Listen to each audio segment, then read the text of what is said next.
Hey there, it's Jenny, and I am here today to share with you a memory planning layout that I made in my big happy planner. This is one from 2017. It was a happy memory keeping edition. It was light blue and had maybe the date on the front. I don't remember. I just know it was light blue. Anywho, I have printed my 2x3 photos on my Epson PictureMate printer. I will link up the exact one I have below. I use the Pick Frame app to create the collages, like the 4 up. There are plenty of other ways to do this. I have just been doing this for about 10 years, 11 years this way, so I just keep doing it because it works great for me. I have these 2x3s, so they are just such a great size for this planner. They're approximately the same size as the boxes. It's not perfect, and I love that the photos are a little bit bigger. I also love that when I feel like it, they are great for punching the photos out in different sizes because they are so large. All right, so I am adhering the photos down. When I put my photos down, I like to add them to the day they were taken, if at all possible. If it's not, if I don't like the way it looks, if there's already too many photos or something else, then I don't. I can move them around, especially photos of my pets. It doesn't really matter usually what day I place them on. I am using the Cocoa Daisy Silent Moon collection for this. I have said this many times, so if you've seen the videos, I really love this collection. I'm really a big fan of blue, and this collection has a lot of blues mixed with a little bit of purple too, and so it's just very, very beautiful to me. I don't specifically care about the snow elements, and that's mostly because I live somewhere where we don't get snow, so I don't need snow. But the rest of the collection is very delightful, and I'm happily using it. So I'm going through the supplies that I pulled out to find the bits and pieces that I want to use on this particular layout. So I also want to look at the 3x4 and 4x6 cards so I can see if there's any that I think would look nice on this layout and also work to be trimmed down. So these cards are 3x4 in size and absolutely could work as they are directly on the page. However, that's not really my thing. Like, I don't really love how that turns out. And again, that might be great for someone else. So I'm not saying you shouldn't do it. I'm just saying I don't love it because I have a very specific style and some guidelines that I like to adhere to. So that's just how it goes for me. So I've chosen a few that I really like that I think will trim down nicely. And then also those two other cards that I just set aside that I was thinking about punching and then adding to the discs all on their own, like just as standalone elements because they are really pretty and I like them a lot and I think they would look great here. So you can see I'm cutting these down. I'm cutting them down to 2x3, and I'm doing that with this one that has words on it because I like to, I don't know, I kind of like to feel a little bit more in control of the process, more so than I do when I use that punch that I just used for that other card, which was just a pattern. I don't know. It probably doesn't make any sense, and I'm probably not actually even being accurate, to be perfectly honest, because I probably screw things more up than I would if I just used the punch, if you're going to be honest. Now, on that last card, I liked the design, and obviously I can't keep the entire card, so I just used my scissors and I cut out the design. And yeah, it turned out really cool, and I like that a lot. I think it's going to look really good layered with my punched pattern paper. All right, so now we're going to go through the die cuts. And again, the die cuts that come in the memory keeping kits are amazing. Like I absolutely love them. I think they're always really just, I don't want to say basic because I think basic has become kind of a bad word, but they just work in a wide variety of ways. So for example, I'm going to layer that 2x3 piece of pattern paper with this frame and then that half circle that says January. And then same thing over here. I'm going to layer that card with the tag and the flower, and then maybe also that label too. We'll see. And then again, same thing down at the bottom. I'm going to do that cutout piece with the pattern paper and the frame and just layer them all together. It's very simple. None of them seem overwhelming when you're looking at them.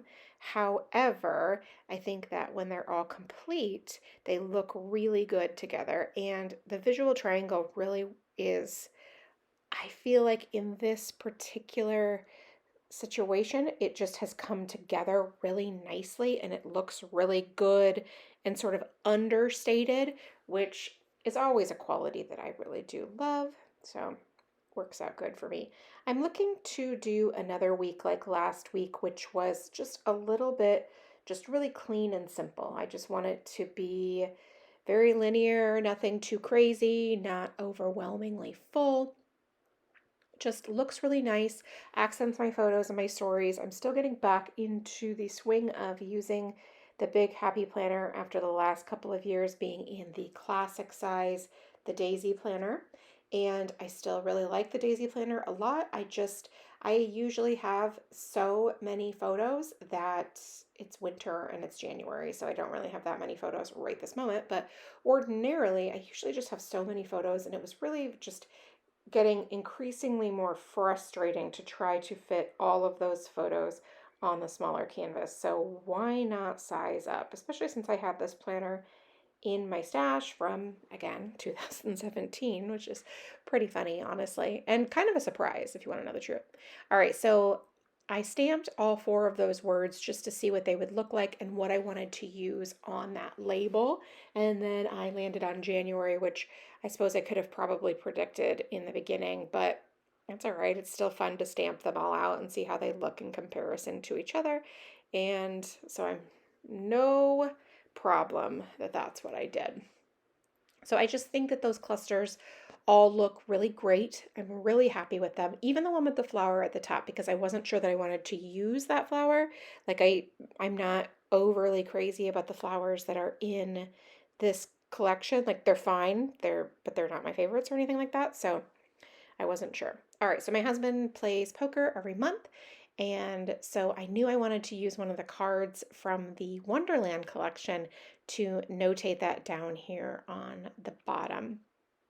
So this is a vellum die cut. So I pull off the back, it's already got adhesive and it's, ever so slightly see-through, and I love it. Okay, so I'm going to use a brush marker to write Andy, which is my husband's name, and then I'm going to write poker underneath because that is what I do in this memory planner. Now, I'm going to talk about how I write his name, and that part turns out fine. I like it. And then I write poker in a different way underneath. And truth be told, I don't really like the way that I wrote it. You'll see in a minute. It didn't really turn out how I like it. I don't like the combination. But you know what? I really don't give it a second thought after I move on. I just decide that, okay, well, that's how it is. That's how I wrote it. I'm not going to cover it up. I'm not going to go through the work to do that. It's not that important to me, and I'm going to move on. In the end, when the page is complete, I still don't love it, but I live with it, and it's fine. So it's one of those things that obviously you get to decide how much weight or worth you put on something like that, a mistake, if you will, or just didn't turn out the way that you wanted it to. You get to decide that. And I can't decide that for you about how if you live with things like that. But what I will tell you is that in the messy middle, things look worse. They usually look better at the end when the whole thing is complete. And second of all, usually down the road, that one little piece, like for example, the word poker that I wrote, isn't going to be the part that I'm looking at. So just something to keep in mind when you maybe don't do something the way that you love to do it. It rarely makes that big of an impact after the fact. So again, I'm not telling you shouldn't go back and fix it or cover it up. That's not what I'm saying. I'm just saying that you get to decide that. But don't forget, it's not always such a huge focal point. I was definitely not thinking about it at this point when I was creating, like when I was stamping that little airplane, to notate my husband an overnight trip he took for work on Saturday night. And so I was already done and had already left that behind. So just food for thought, something to consider for your own projects going forward. All right, so now, okay, I've got the things I wanted to write down. My son went back to school, my husband took a work trip, etc., etc. Now I'm going to add some of these washi strips that come on the sticker sheets. And I love this. It adds a little bit of length, draws your eye out, makes that cluster feel a little bit bigger. I really like that. I wasn't looking for the clusters to be huge, but I think that washi makes it feel a little bit more cohesive, tied together, lengthens it. Really just a simple little piece, and I think it makes a very big impact. Okay, so now I'm going to use these stamps. These are also from the Modern Memory Keeping Kit, and I'm a big fan of the little slide stamp. So like the frames that we already have. And I am using a VersaFine ink pad. I will link up this package of them below. And I had been purchasing a couple of different VersaFines to try in my Hobonichi, because if you know about Hobonichi paper, you know. And newsflash, these actually work really well. So I stamped up in that upper left-hand corner, and my memory card ran out. So apologies, you didn't get to see me stamp that whole thing, but there's a bunch of layering, and I'm obsessed with how it turned out. So hopefully you'll get to take a look when I bring it back on camera. Just some stamping, layering, and I think it was beautiful. All right, so now I'm adding the pencil lines that I will use to guide my journaling for this week. I like to do this. I kind of go in spurts. Sometimes I use a black pen because I like the contrast. Sometimes I could do pencil. Sometimes I do like a mild liner for pops of color. It really just depends on my mood. It really just depends on what I'm going for. However, I told you at the beginning or a little bit ago that I really wanted this to be sort of clean and simple and linear. And so having the pencil to be able to erase those lines sort of fits that overall theme. Now, I'm not saying that having dark lines that provide contrast wouldn't do that, or that having a mild liner with, blue or purple or something like that wouldn't also do that, but I'm sticking with the pencil. So I'm just keeping it short and sweet. There's not a ton of room for journaling, and I don't have an exorbitant amount to say either. There's a couple of topics I wanted to touch upon, and so I did that in the journaling. And otherwise, I just like to get an overview of the week, which is the reason I started this project in the first place, was just a chance to keep a look at how our weeks look.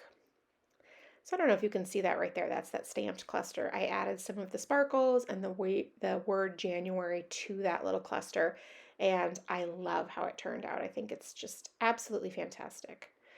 Now I still have a little bit of room to play. So there's a couple of things that I want to do. Aside from adding the dates, I want to also add just a couple of little stamped elements after I erase the lines, of course, because I'm not leaving those pencil lines there. I mean, I might be a little more type B than most of you, but I'm not leaving the pencil lines.